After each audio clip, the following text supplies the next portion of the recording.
Welcome to another episode of The Brand Called You, a podcast and podcast show that brings you leadership lessons, knowledge, experience, and wisdom from thousands of successful individuals from around the world. I'm your host, Ashutosh Garg, and today I'm delighted to welcome a very, very accomplished entrepreneur and founder from Vancouver, Canada, Zoya Brar. Zoya, welcome to the show. Thank you so much, Ashutosh. Zoya is a serial entrepreneur and an executive advisor. She's also the founder of CORE Diagnostics. So, Zoya, before we talk about CORE, tell me about your own journey in brief. It's always funny when somebody asks me about me. I always start talking about CORE and vice versa. So we are kind of intertwined. Yeah. I think if I have to remove CORE from the equation, as a human being, I was born in India. I'm one of two children. I'm the older sibling, and like all older siblings, I was part mother to my brother. Right. I grew up as a child of a single parent, so that's something that really defined me. Right. And my mother is somebody I always call her. She is my mother, but she's also my mentor.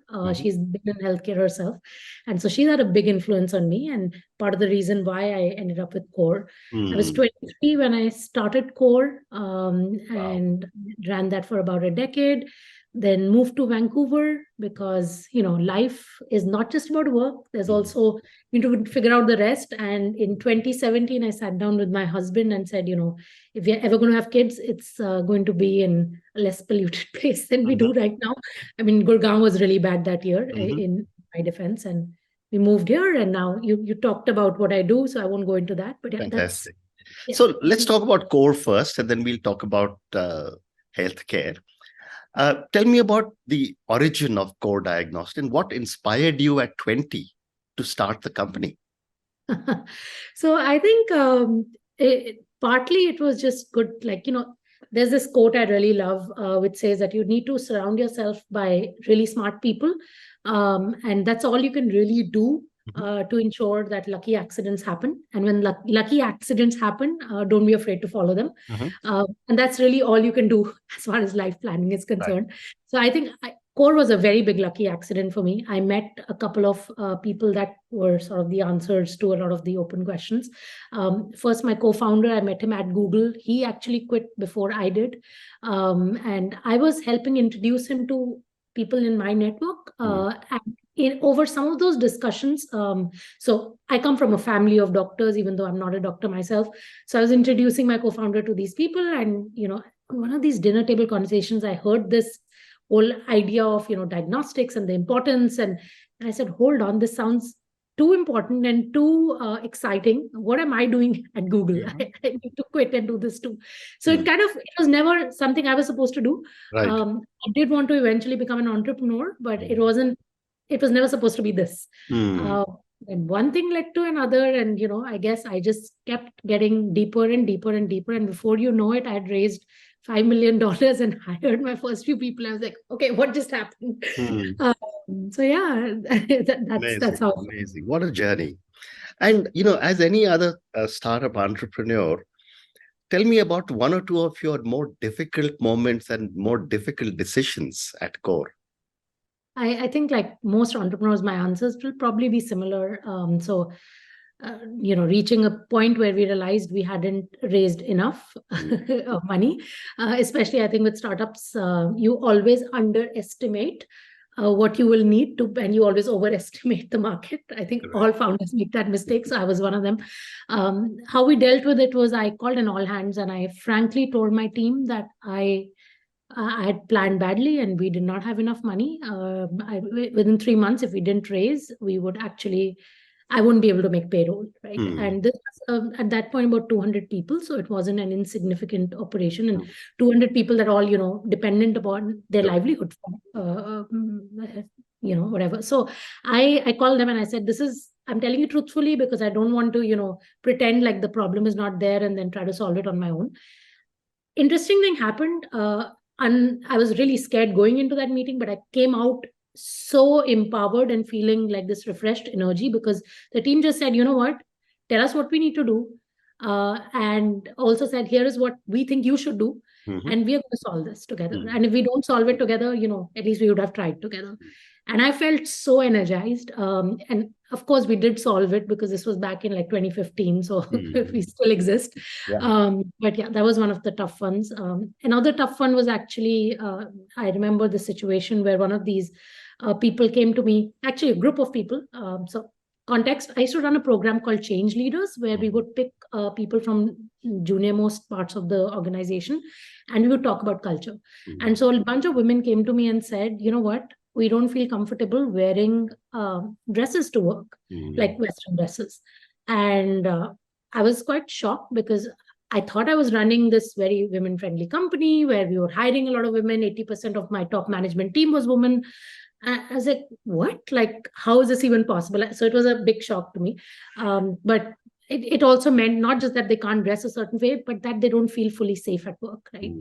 And the way we dealt with it, all hands was my famous tool. So I called another all hands, and I asked these women who these people were that were making them feel uncomfortable. I said, I'm not going to name them, but I need to know.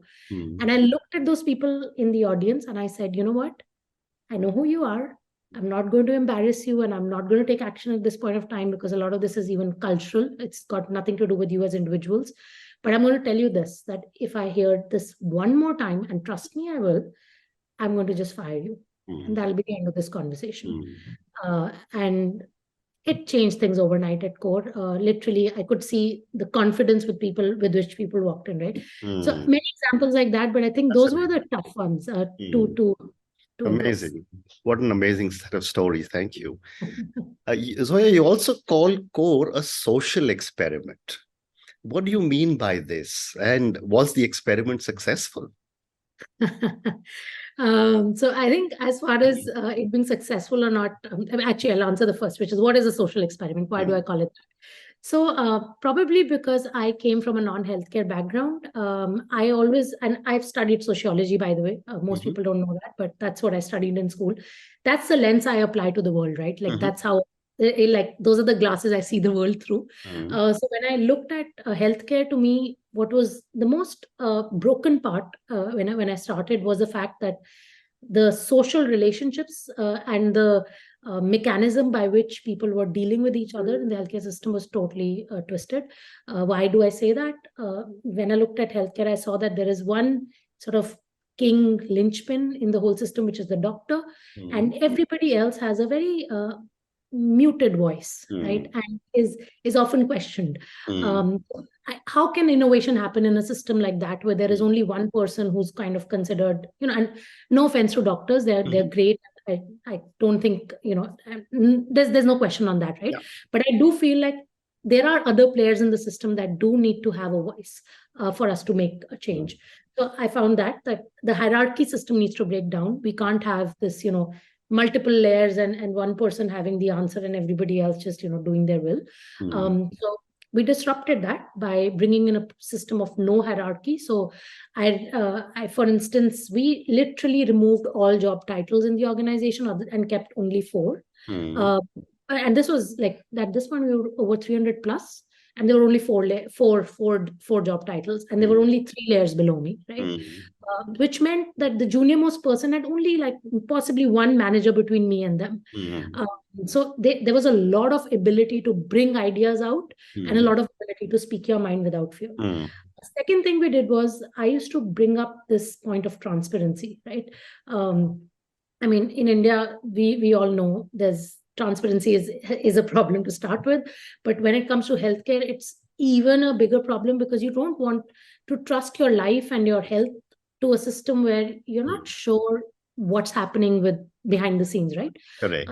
So I remember we used to do this training where I would call anybody who joined the organization and I would say, you know what, I'm going to give you examples of things you need to start being transparent about. Like simple things like, if you're late, you did not have a flat tire. No, you slept late. Right? And it's not that your alarm clock didn't work. You spilled, like whatever happened. Like, and we used to do this training ongoingly till people actually became comfortable. Yeah. So that is why I call it a social experiment. That it wasn't just about building a new form of genetics or bringing diagnostics, but really saying, how do we engage with each other as an industry, and how can we disrupt that so that innovation can happen more frequently and more freely in that system? Whether it's successful or not, I mean, I do think it's a success to some degree, of course, because we have the lowest attrition in the industry. We've been growing month over month at a rate that's unprecedented in the space.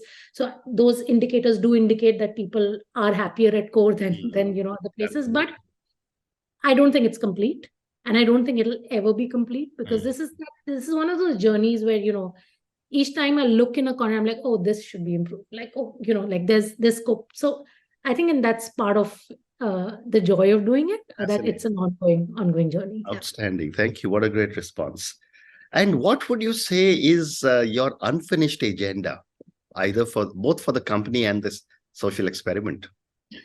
So I think unfinished agenda, I mean, like I said, as far as social experiment is concerned, it'll always be an unfinished agenda and why I say that is because as people evolve, like you and me, when we leave this conversation, we are going to be different people than when we entered this conversation, right? I would have learned something from you. You would have learned something from me. Absolutely. And so when I started CORE, I thought we were disrupting hierarchy, for example, right? What that means in the context of CORE is now completely different than what it meant when I started. People understand, for instance, that we don't have to necessarily call somebody sir or ma'am to respect them. But does it feel like everybody truly believes they're equal? No, like that will take a lot more work. So to me, it is really that ongoing dynamic and engagement of people, and ensuring that as people leave, as new people join, as the company evolves and grows, that stays. And that'll always be unfinished, I think. Amazing. Next question for you is that how did the global pandemic impact the diagnostic industry and CORE? And what did you do to adapt and contribute? Oh yeah, that's give me goosebumps to even think about that time. It was March, when all of March 2020, when all of this started, and we were at that point a cancer lab primarily. So that was 90% of what we did was cancer testing. I remember in March, most people don't know this, but this was the time when most people were saying, yeah, okay, like early March. So I'm not talking about end March, when of course everybody is taking this seriously, but early March, when most people are looking at it saying, like, yeah, maybe, it's there in China, but the rest of the world, we don't know if it's really going to be a problem. And, work from home is not needed, like, et cetera, et cetera. At that point, we were more than almost close to 400 plus people. And I actually sent everybody to work from home, even though we were a diagnostic lab. So only essential staff were coming in. This is way before the country shut down and all of that happened. And I picked up the phone and spoke to literally 50 or 60 different entrepreneurs that I knew in my own network. And I said, this is serious. This is going to become big. Please do something. And your part is in ensuring people stop meeting as much as you can, right? Physically. And I know that at least half of them agreed to send their staff to work from home. So it was a small thing. I don't think 50 companies is a lot in the scale of things that are India, but I think that really helped bring that change at that point when it was needed. Number one. Number two, over a Zoom meeting, because at that point we had switched to working from home. I told my leadership team that in the next 36 hours, we need to become a COVID lab. And they looked at me and they said, you're essentially crazy, right? Like that cannot be done, because COVID testing needs a BSL-3 or a biosafety level 3 lab. And we didn't have that, right? Which meant we would have to get the equipment, we'd have to set up the infrastructure. It needs a separate AC and an HVAC system. You need to have a specialized team, like things that did not exist at CORE. And they're like, 36 hours? This can't be run in 36 months. Like, are you crazy, right? I said, you know what?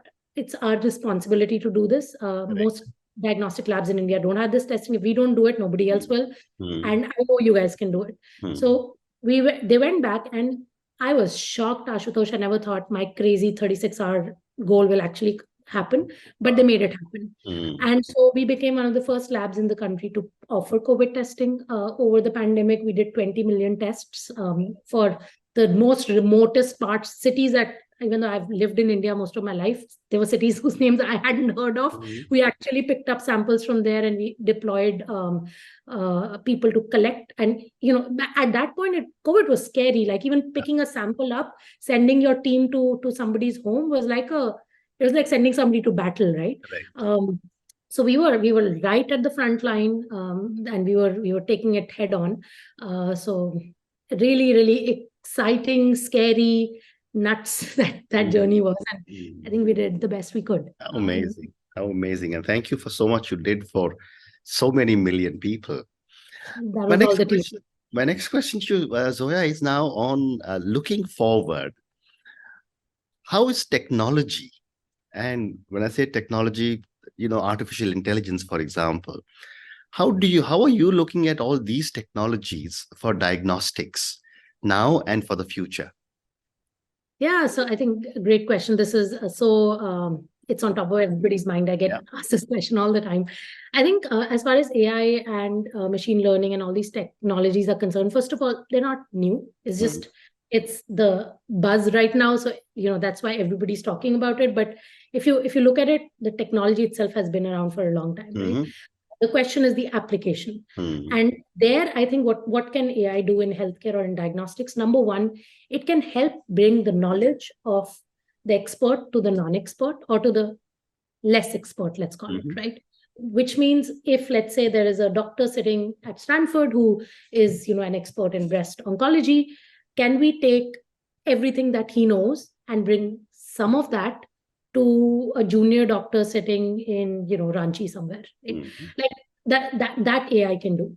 Can it replace a doctor? Certainly no, right? So first, let's take that off the table. People keep asking that question. It can't, but it can bring the knowledge of the best to make the less better guys slightly better. Number one.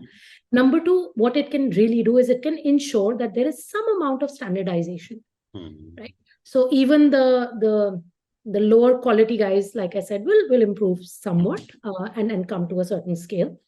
And then it can help the expert by providing them tools so that their knowledge is best utilized for things that, like if you look at most people, 70% of what they do is not using their expertise, but doing just mundane things that can be done by somebody else, right? Why should a doctor have to spend X amount of time managing, case files or reports, or like they should be spending majority of their time actually thinking about the problem, right? And how could they do that if they had a clear picture of the patient, which was correlated, where there was a journey where, insights were sort of floating into that same report, and there was ability to, cross-reference and talk to experts along the way. That AI can do, right? So make the expert better and give them more time to do the things they're an expert at, and help the knowledge of the expert to the non-expert. There are others, but I think those are two which I think I'm most excited about. Fascinating. So next 2 or 3 questions are more from your perspective as a founder of a healthcare startup. Tell me a little bit more about how did you build your team, and what are some of the key qualities that you looked for? I mean, so I was, like I said, I was the junior most person, both in terms of age and experience when I was hiring my team, which was both a boon and a bane. I mean, of course, most people used to come in and think I'm the receptionist. I wasn't, but that helped because I would put people at ease, right? When somebody comes in, they're thinking this serious CEO, but they see this young girl. So suddenly you meet people at the level that they are at, right? Where all the garbage of I'm trying to present myself a certain way goes away because disarm them essentially, right? So I did that quite naturally, and because of that, I would see people for who they are, and that would tell me if I like the person or not, right? I think whilst a lot has been said about bias, so there are ways to ensure that doesn't come in. But having said that, it is very important that the people you work with are people that you just instinctively gel with, right? And there is something in common. And to me, that common thing was actually transparency, right? Was this person saying what's on their mind clearly, right? If they knew something, were they saying they knew it? And if they didn't know it, were they saying they didn't know it, right? Versus trying to overclaim? Was this person being able to vulnerably and fearlessly tell me what scares them, right? Those are things that are hard to sort of screen for, but you can tell in a conversation, right? And I found that when I selected for transparency and I selected for the ability to be vulnerable, typically everything else solved itself. Because if somebody was straight and told you, hey, I'm at this level, you can figure out the skill gap. You can get them training, you can give them support, you can hire somebody else, you can, but if you don't even know where somebody else can, like, kitne pani mein hai koi, how are you going to do anything for that person, right? And you're going to spend a lot of wasted energy just trying to figure it out as opposed to moving forward. So yeah, that's how I did it. And I also, I was one of those crazy CEOs who interviewed literally everyone who joined CORE until I was actively there, which meant I was very, very, very personally involved in the selection of the team. And I think that helped to build the culture that we wanted to. Very interesting. And, since you just mentioned culture as one of your last words, and you've spoken about culture earlier as well, how important is building a strong company culture? And how does a startup founder build the right culture? Oh, I think if I could say there is one thing in a startup that's important, it's culture. Everything else, there's a saying, right? Culture eats revenue for lunch or something. No, it's an old Peter Drucker, supposedly said, culture eats strategy for breakfast. Oh, strategy for breakfast. Yeah, exactly. And I 1000% believe that, right? I've seen it happen. You can have all these great plans get changed, pandemics happen, supply chains get disrupted. But, if you pick the right people, they will find a solution. If you've built the right team, they will hold each other accountable, they will move the needle forward, and they will ensure that things get solved, right? And the flip of it, you could have the best strategy, the best people, like resumes, you could have all of that in place. But if you don't have the right culture, they'll basically do politics, they'll ensure that they pull each other down, and nothing will progress. So yeah, if you have to get one thing right as a startup founder, get the culture right. And how do you get that right? By starting there, right? A lot of startup founders that I mentor, like, they have all these great questions about how do I raise money, how should I do customer discovery, how do I assess the market, what's my competition, and like they don't even think about culture until it's already like 100 people company. You can't figure out culture at 100 people, right? Because it's already too late. You figure out culture at 0 people. You need to define what culture you're building, how you're going to build it, what are going to be the frameworks and processes to support it, who are going to be your champions, what are going to be the check mechanisms, and you need to be the owner. It cannot be delegated to an HR person. Correct. Because you would not delegate fundraising to an external banker, right? Like the CEO leads it. So similarly, culture cannot be delegated. Well said. Completely agree. Well said. So time for one more question, Zoya. This is for the thousands of young people who will listen to our conversation. Based on your own incredible journey, what would you say are 3 lessons you would like to give to aspiring entrepreneurs? I hate these 3 lesson questions, because three lesson questions, because I feel like you have to distill everything into but Absolutely. I'll try to answer it. I think number 1, select for vulnerability, right? When you select people, when you select investors, when you select customers, even, right? Find people that have deep empathy for the work you're doing, and have deep empathy back for them, right? How do you build deep empathy? By ensuring that you're, number 1, vulnerable yourself, and number 2, you are with people that are able to do that back for you. Correct.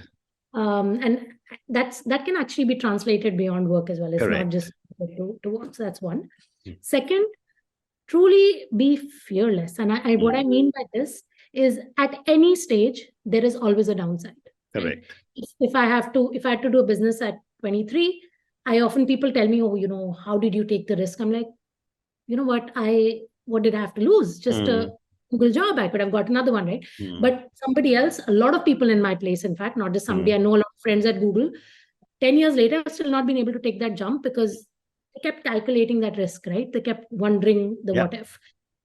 jump, just do it. Mm. Worst case, you'll be at zero again. Correct. Okay? So that's second.